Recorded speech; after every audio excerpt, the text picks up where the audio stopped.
GISHA TV nakiriye ku mwanya wa gatanu umukinyi wakinye mu Bakambwe Comedy akaba ari umwe userukiye umugwi nashaka gutuyibwira mu majambo avunaguye. Mazina yanje ni Bakambwe Bakambwe ofisi imyaka ingahe atari ibanga? Imyaka yanje ni 22. Bakambwe Comedy muri groupe y'abantu bangahe? Bakambwe Comedy turi groupe y'abantu batatu abandi abandi tumaze kubona bojamo gusa twikina iri ya comedy yo kuja muri competition twara abantu batatu. Iyi competition rero harimo challenge mwivuga iti nta copyright ngomba gukorera. Ivyo mwavyakiriye gute byageze kuki kugira ngo mubashe guhindura copyright cyangwa mwatanguriye mukora igihangano cyanyu bwite? Oya, ubundi umuntu ashaka kuzamura impano yiwe akora ibyiwe bwite. Igiye gukora copyright nawe ubwawe birakwica uko uca umenyera gukorera mu by'abandi we bikaguca intege gukora iby'iwawe. Twebwe nkuko twakoze comedy yacu nkuko byagaragaye twakoze comedy yacu nta copyright y'ahandi hantu twakoze ibyacu ku giti cyacu. Ntibagushubijemo no kuvuga? Oya, ntabwo basubijemo. Hama kuki mwise Bakambwe Comedy? Impamvu twahisemo Bakambwe ni titre twiyumviriye ko nka groupe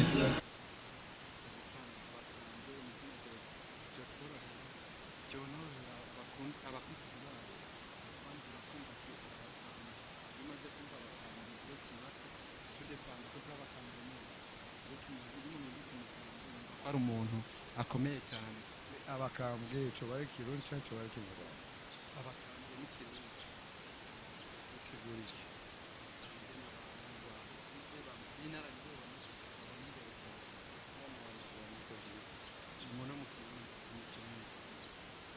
Bakambwe Comedy rero mufisiye ntumbero, mufisiye ntego, mufise objectif iyi cyambere twebwe nka groupe yacu y'Abakambwe intumbero dufise no kuba twokwigishiza muri comedy tukaba twokwibasha kwigisha ariko tugenda dukomeza kwigisha kurwanya kwigisha zigahindura abantu bakuru si kuvuga ngo ariko muri make dufise intumbero yo kuba twotanga message hindura ubuzima kuba dukurikira. Ama ubihuje n'imbaraga z'Imana n'ubushobozi bw'Imana ko ari dutiza imbaraga ari dutiza itugeza kuri byinshi. Wahuza ute iyi groupe yanyu y'Abakambwe Comedy n'ijambo ry'Imana? Ko tubizi twetera intambwe ako Imana yateye intambwe. Niyo mpamvu ivyo dukora byose nk'iyo tugiye no guhurira muri groupe turabanza tukiragiza Imana tukayicubahira Imana kuko ndabizi neza niyo itumye ndi hano no munsi uko hari benshi bataje kwagera sinuko ndabarusha gusenga sinimbaraga zirenze cyane nashizemo ako byose ni Imana bikora. Amen. Warabatije mu mazi menshi usengera muri uyo rusengero? Jewe urusengero nabatije muri Katolika. Ni byiza cyane kuba wizeye Imana kandi ukaba wishyira imbere uvuga ati Imana ni yabinshobeje.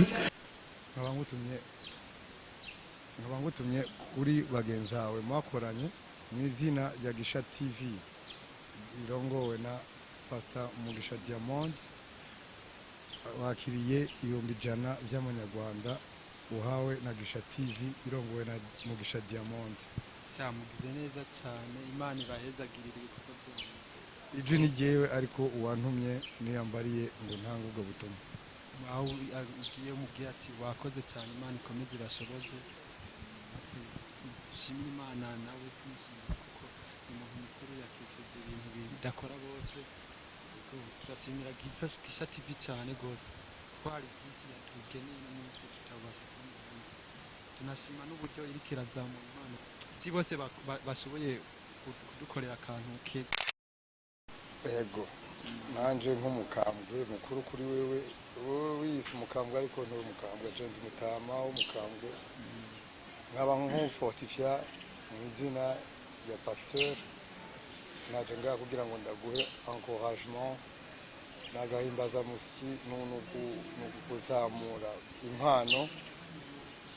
impano mwigira ku bandi muraba abahanga ababishoboye kuko hari abantu bari experimente kubarusha ubandanye mu bigire ko kugira ngo muzoshike ku kintu kizima akanaka motivation ariko araho uzogera ukabona ibirenze kubera Imana gusa ndabashimira cyane kuko ino ni intambwe ya mbere bashyize gutera. Imana yubahwe cyane, Imana yubahwe cyane ko ndabizi yakoze byinshi n'uyu munsi niyo itumye ndi hano. Namwe ubwanyu ndabashimira nk'abantu mwadutekerejeho mukabona ko kino gikorwa kidukwiriye, ko mukwiye kugaragaza impano z'abana munibukiranya kuba twogandukira kuyoboka Imana kuko ariyo iri hejuru y'ibindi byose. Ndabashimira, uradamukiriza abandi bakambwe nabaho bariti barabasuhuza cyane. ishaka kuba